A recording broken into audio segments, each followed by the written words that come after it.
नमस्कार दोस्तों।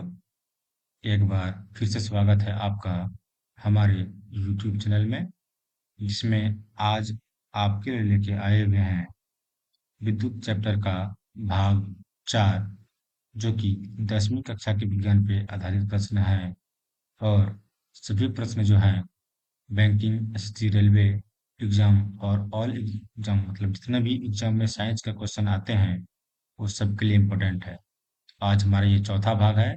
भाग 1, 2 और 3 हमारे यूट्यूब चैनल पे जाके आप देख सकते हैं। तो चलिए चलते हैं आज का हमारा पहला प्रश्न की ओर।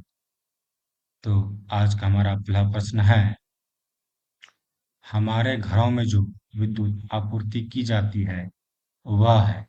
हमारे घर में जो विद्युत आपूर्ति की जाती है वो 220 होता है, लेकिन क्या होता है, दृश्य धारा होता है या प्रत्यावर्ती धारा होता है। 220 तो किया जाता है, 220 का प्रत्यावर्ती धारा किया जाता है। ऑप्शन नंबर सी, 220 का प्रत्यावर्ती धारा होती है।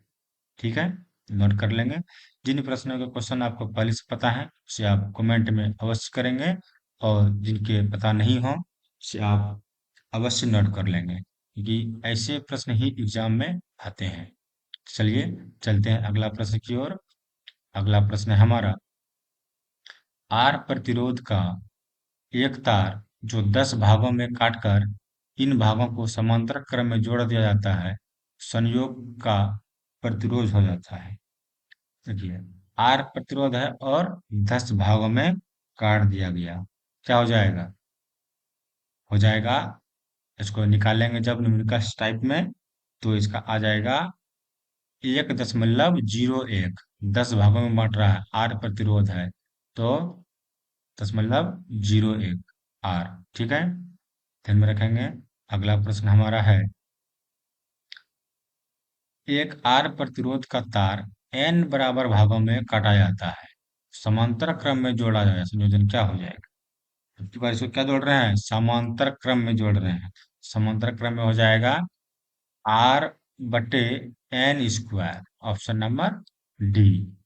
ठीक है, इसको किसमें जोड़ रहे थे? समांतर क्रम में। और अगला वाला को जोड़ रहे थे भी समांतर क्रम में, लेकिन इसमें क्या था? आर प्रतिरोध था। इसमें क्या है? एन बराबर भागों में बांटा रहा, आर प्रतिरोध इसमें भी है, तो आर बटे एन स्क्वायर, इसे आप नोट करेंगे। अगला प्रश्न है, 0.012 का एक प्रतिरोध एक K2 के प्रतिरोध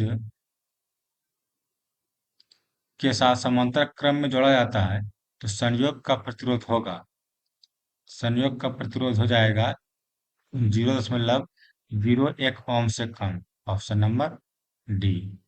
अगला प्रश्न छोड़ चलते हैं। अगला प्रश्न है हमारा, दो तांबे के तार समान लंबाई के हैं, पहला तार दूसरे से दोगुना मोटा है, दोनों तारों का प्रतिरोध का अनुपात होगा। पहला तार जो दूसरे का 2 गुना मोटा है, तो क्या हो जाएगा?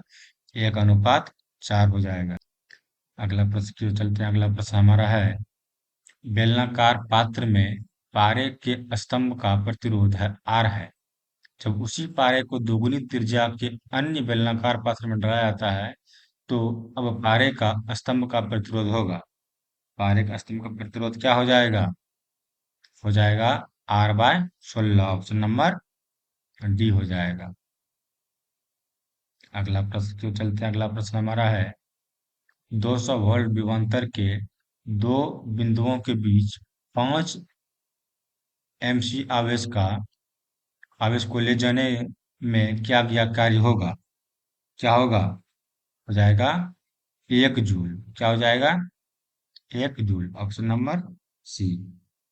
अगला प्रश्न है हमारा, सारे प्रश्न थोड़ा न्यूमेरिकल टाइप के हैं, तो इसे आप ध्यान में रखेंगे और इसे याद कर लें। यदि एक तार में 2 मिनट 48 कूलम्ब आवेश प्रवाहित होता है, तो तार में विद्युत धारा का मान होगा। कितना मान होगा? 2 मिनट में 48 कूलम्ब। तो इसको जब निकालेंगे तो निकल जाएगा 0.4 एम्पेयर। क्या हो जाएगा? 0.4 एम्पेयर। ठीक है, अगला प्रश्न चलते। अगला प्रश्न हमारा है, किसी विद्युत बल्ब के तंतु में 0.2 एम्पियर विद्युत धारा 5 मिनट तक प्रवाहित हो तो तंतु से प्रवाहित विद्युत आवेश का मान क्या होगा?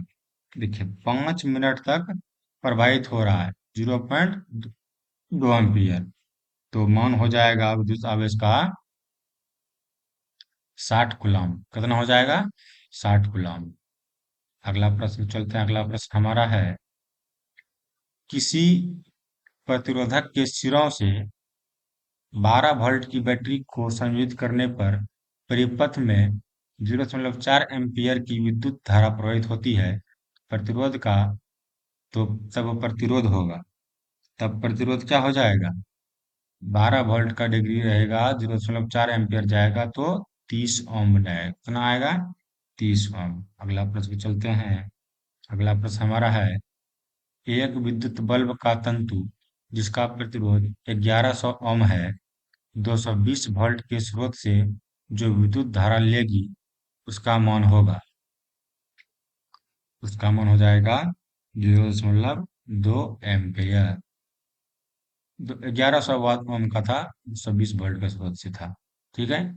अगला प्रश्न हमारा है, एक विद्युत हीटर की कुंडली जिसका प्रतिरोध 55 ओम है तो 220 वोल्ट के स्रोत से जो विद्युत धारा लेगी उसका मान होगा। उसका मान कितना हो जाएगा? उसका मान हो जाएगा 4 एम्पियर। Option number 1। 55 चौके 220। अगला प्रश्न हमारा है, 3 ओम तथा 6 ओम प्रतिरोध को समांतर क्रम में जोड़ा गया है तथा इस संयोजक को 5 वोल्ट की बैटरी तथा 3 ओम प्रतिरोध के साथ श्रेणी क्रम में जोड़ा गया है, तो 6 ओम प्रतिरोध के सिरे के मध्य विभवांतर होगा। क्या विभवांतर हो जाएगा? 3 और 6 के मध्य में 2 वोल्ट का हो जाएगा। विभवांतर क्या हो जाएगा? 2 वोल्ट का हो जाएगा। आइए अगला प्रश्न की ओर चलते हैं। अगला प्रश्न हमारा है, किसी 6 ओम के प्रतिरोधक के सिरों से बैटरी को संयुक्त करने पर प्रति सेकंड 24 जूल ऊष्मा उत्पन्न हो रही है, तो प्रतिरोधक के सिरों पर विभवांतर होगा। प्रतिरोधक के सिरों पर विभवांतर कितना हो जाएगा? 12 वोल्ट का। कितना हो जाएगा? 12 वोल्ट का हो जाएगा। विभवांतर कितना हो जाएगा? 12 वोल्ट का हो जाएगा। अगला प्रश्न चलते हैं। अगला प्रश्न हमारा है, निम्नलिखित में कौन सा व्यंजक विद्युत परिपथ में विद्युत शक्ति को निरूपित नहीं करता? विद्युत शक्ति को निरूपित नहीं करता है। कौन नहीं करता है? आई आर का नहीं करता है। कौन का नहीं करता है? I R. विद्युत शक्ति को निरूपण नहीं कर, विद्युत धारा को निरूपण कर रहा है आई आर। ठीक है। अगला प्रश्न चलता, अगला प्रश्न हमारा है, यदि किसी परिपथ के किन्हीं दो बिंदुओं के बीच विभवांतर भी हो और उसमें धारा आई और समय टी तक प्रवाहित होती है तो शक्ति क्या हो? विभवांतर भी है, समय टी है और धारा आई है और टी समय तक प्रवाहित हो रही है, तो शक्ति क्या हो जाएगा? शक्ति हो जाएगा आई। Option number B. ठीक है।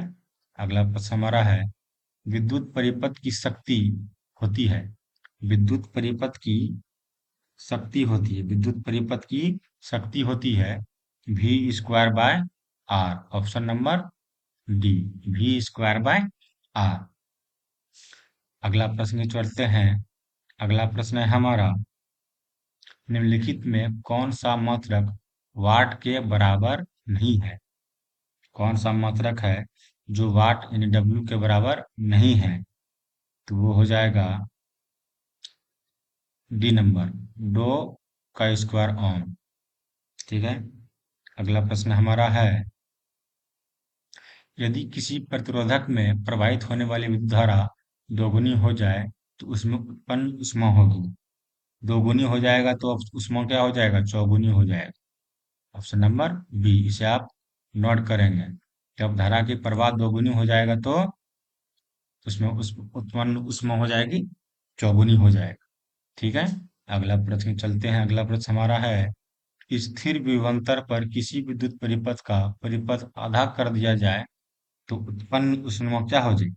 आधा कर देंगे तो दोगुनी हो जाएगी और दोगुनी कर देंगे तो चौगुनी हो जाएगी, इसे आप नोट में करेंगे। अगला प्रश्न है, किसी परिपथ का वह गुण जो विद्युत ऊर्जा को उष्मा में बदल देता है तो कहा जाता है। विद्युत ऊर्जा को उष्मा में बदल देता है तो क्या कहा जाएगा? प्रतिरोध। Option number C. अगला प्रश्न हमारा है, निम्नलिखित में कौन सा मात्रक वाट के बराबर नहीं है? देखिए ये क्वेश्चन दोबारा आ गया, इसका तो ऑप्शन नंबर डी ही है। अगला प्रश्न हमारा है, दो प्रतिरोधों ए बराबर 22 और बी बराबर 40 के समांतर परिपथ के समान विद्युत धारा प्रवाहित होती है तो ए और बी में उत्पन्न ऊष्मा का अनुपात क्या हो जाएगा? ए और बी में उत्पन्न ऊष्मा का अनुपात हो जाएगा 1:2 हो जाएगा।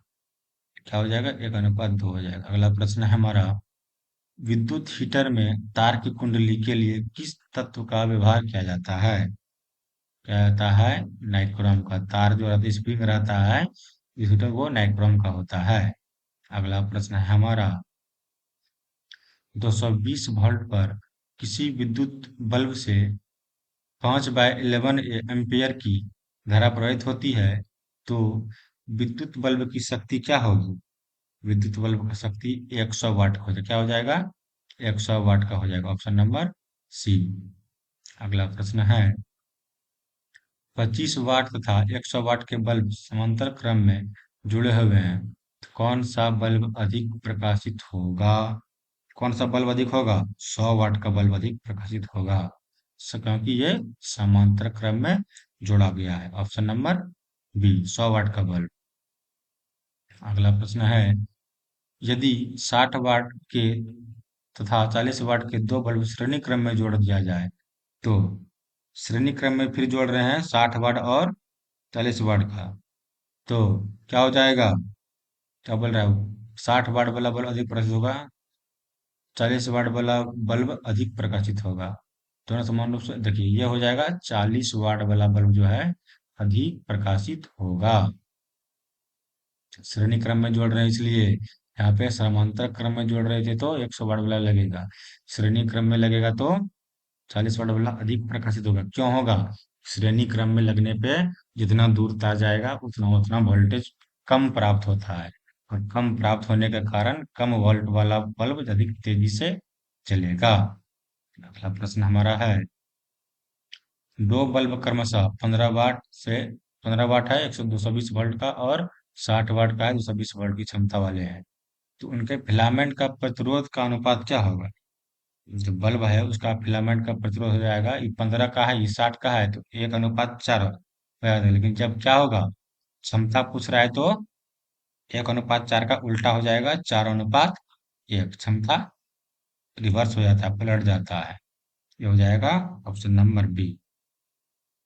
अगला प्रश्न है हमारा, दो चालक तार जिनके पदार्थ लंबाई तथा व्यास समान है किसी विद्युत परिपथ में पहले श्रेणी क्रम में फिर पार्श्व क्रम में संयुक्त किए गए हैं तो श्रेणी क्रम तथा पार्श्व क्रम संयुक्त उत्पन्न ऊष्मा का अनुपात क्या होगा? श्रेणी क्रम में और पार्श्व क्रम में जब करेगा तो ऊष्मा का अनुपात हो जाएगा 1:4 हो जाएगा। ठीक है, तो आज का हमारा ये विद्युत चैप्टर का सेशन यहीं पे समाप्त होता है। इसमें कुल मिला के हमारे लगभग से लगभग 140 क्वेश्चन थे, जिसे हमने 4 भागों में लगभग के 30 क्वेश्चन करके बांटा। तो जिनको अच्छा लगा वो कमेंट में हमारे लिए कुछ अच्छा जरूर लिखेंगे, ताकि हमें मोटिवेशन मिले। हमारे वीडियो को लाइक करेंगे, कमेंट करेंगे, शेयर करेंगे और साथ ही सब्सक्राइब भी करेंगे। धन्यवाद। जय हिंद। राधे राधे।